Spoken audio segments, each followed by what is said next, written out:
नंदा को हिमालय तक पहुंचाने का आध्यात्मिक आयोजन नंदा राज जात है।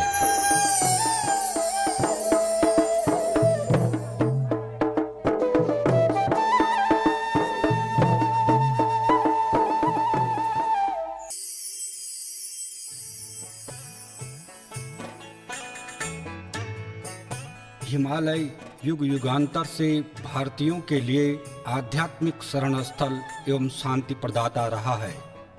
निश्चित रूप से हिमालय की महानता के लिए देवात्मा से श्रेष्ठ कर कोई शब्द नहीं है।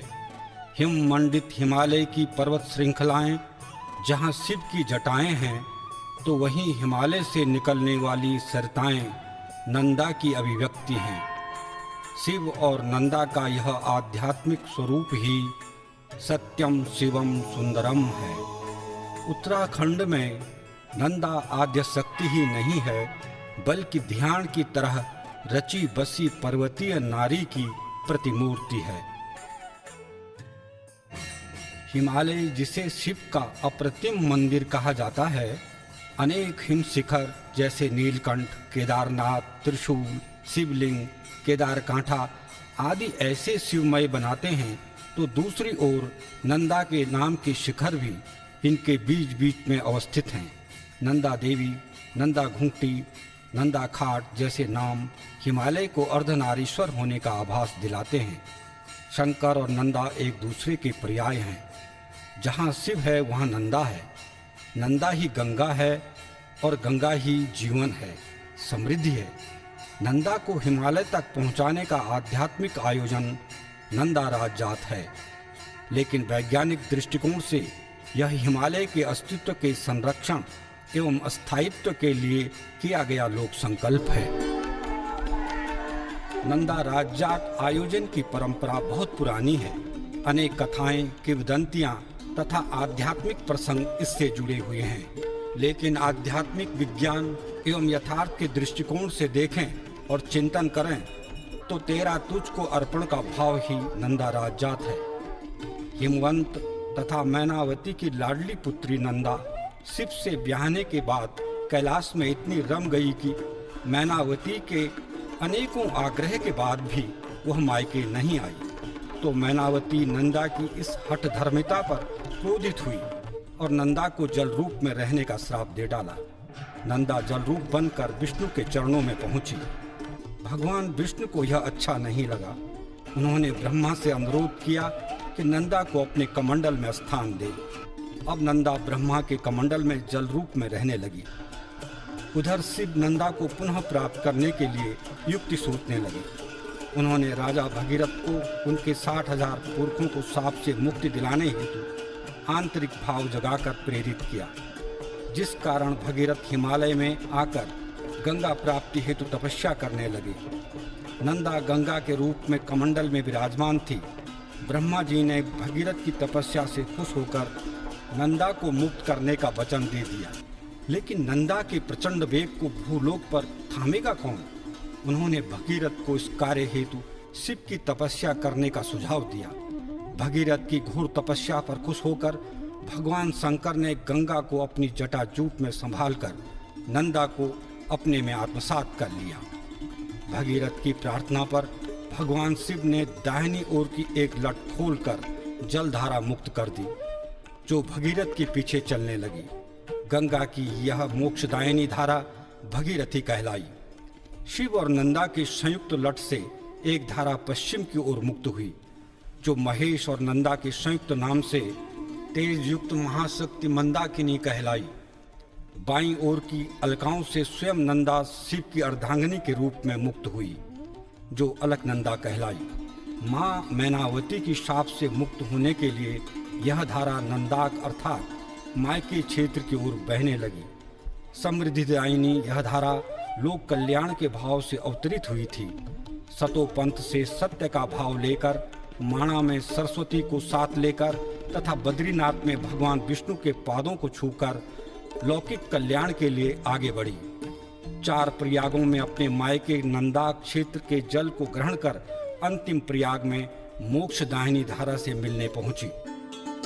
ब्रह्मांड के 33 करोड़ देवता इस लोक कल्याण एवं मोक्ष प्रदान करने वाली जलधारा के दर्शन तथा सत देने हेतु यहाँ पर एकत्रित हो गए। इसीलिए इस स्थान को देवप्रयाग कहा जाता है। अब नंदा नाम से यह जलधारा भगीरथ के पीछे नहीं जा सकती थी। देवताओं द्वारा अब इस धारा का नामकरण गंगा किया गया। लोक कल्याण के भाव का प्रारंभ गंग गणपति का गंग अक्षर तथा 33 करोड़ देवताओं का वास और समृद्धि दायिनी गाय का गा अक्षर जोड़कर गंगा नाम से आगे बढ़ी।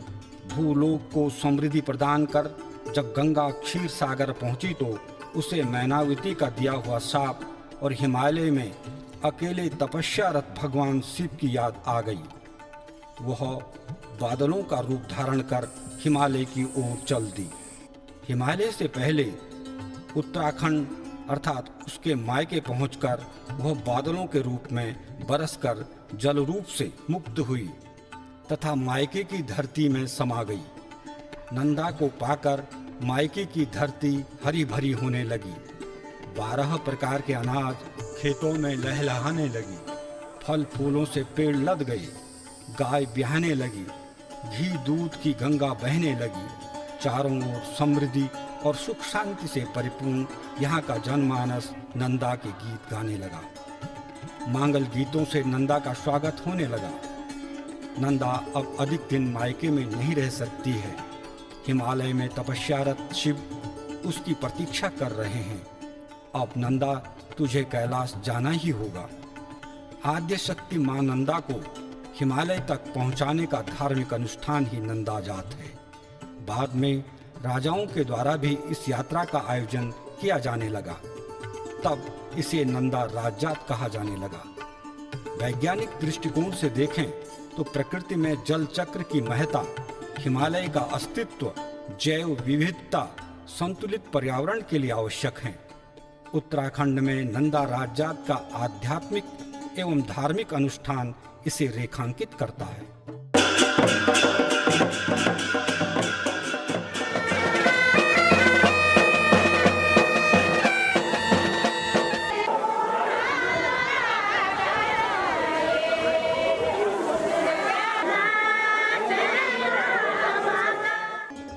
ऋषिकेश बद्रीनाथ राजमार्ग पर 253 किलोमीटर की यात्रा वाहन से तय करने के पश्चात जोशीमठ पहुंचा जाता है। जोशीमठ से धौली गंगा की उपत्यका में 25 किलोमीटर पर बसा गांव है लाता।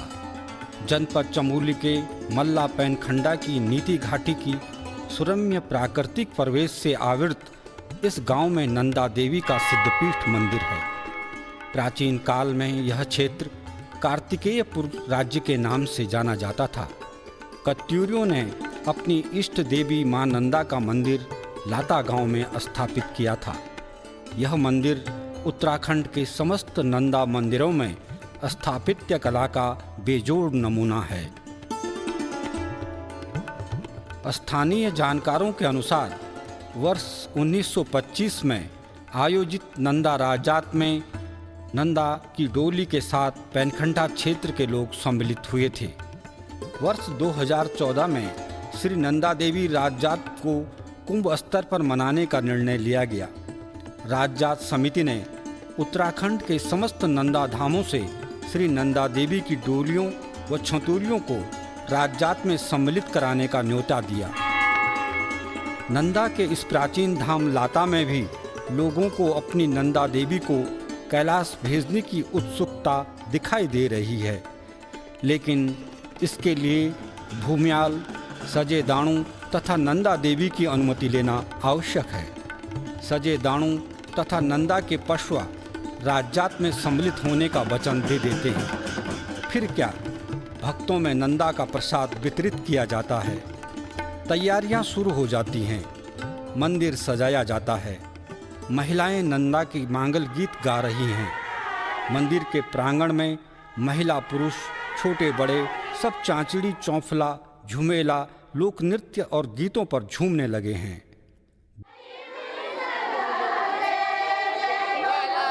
चाहिए